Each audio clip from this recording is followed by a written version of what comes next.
অদম্য ইচ্ছা আর সঠিক পরিকল্পনা থাকলে বেকারত্ব যে কোনো বাধা নয়, তারই উদাহরণ দিনাজপুরের হাকিমপুর উপজেলার আলীহাট ইউনিয়নের যুবক মাহফুজার রহমান।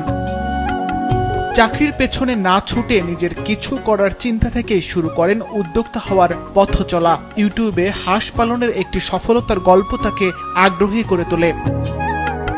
এরপর কয়েক মাস ধরে বিভিন্ন ভিডিও দেখে হাঁসের জাত, বাসস্থান, রোগবালাই ও প্রতিকার সম্পর্কে ধারণা নেন।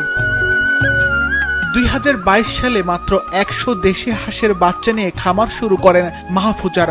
হাঁসের রোগবালাই তুলনামূলক কম এবং ডিম ও হাঁসের বাজারে ভালো চাহিদা থাকায় ধীরে ধীরে বাড়তে থাকে তার খামারের পরিধি। কয়েক বছরের ব্যবধানে সেই খামারে এখন হাঁসের সংখ্যা প্রায় 10,000।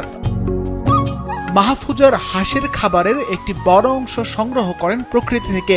এতে কৃত্রিম ও বাজারজাত ফিডের উপর নির্ভরতা কমেছে প্রায় 70%। একই সঙ্গে হাঁসের রোগ প্রতিরোধ ক্ষমতা বেড়েছে বলেন তিনি। 100 বাচ্চা তুলে তার দেখলাম ভালো লাভ বাড়ালো।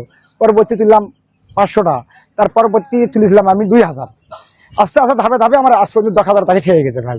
1000 বাচ্চার লাভ হয় প্রায় খরচ মরচ বাদ দিয়ে 60-70 হাজার টাকা টিকে, কিন্তু সব খরচ বাদ দিয়ে। কিন্তু সকালবেলা ওটা হাঁসের দেখাশোনা করি, খাদ্যটা দুগুলা দেই, তারপরে ওই মাঠটা নিয়ে যাই। দেশি হাঁস এগুলা তো মানুষের অনেক চাহিদা আছে, ব্রয়লার মুরগি খেতে চায় না, আবার গরু ফ্যাট, এই হাঁসগুলা ভালো মানুষ খেতে চায়।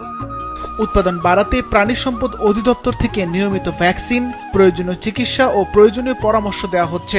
আমাদের দপ্তর থেকে যতটুকু করা সম্ভব ভ্যাকসিন সাপ্লাই থেকে শুরু করে চিকিৎসা প্রদান সম্পর্কিত বিষয় আমরা তাকে প্রদান করে যাচ্ছি। যে সমস্ত উদ্যোক্তা বা খামারি নতুনভাবে হাঁস পালন করতে যাচ্ছেন তাদেরকে হাঁস পালন বিষয়ক বিভিন্ন পরামর্শ বা লিফলেট, তাদের প্রয়োজন অনুযায়ী খাবার সম্পর্কিত কিভাবে খাবার তৈরি করবেন বা খাবারে কি কি উপকরণ রাখা যেতে পারে, রোগবালাই সম্পর্কিত বিভিন্ন বিষয়ে আমরা তাদেরকে সেবা দিয়ে যাচ্ছি।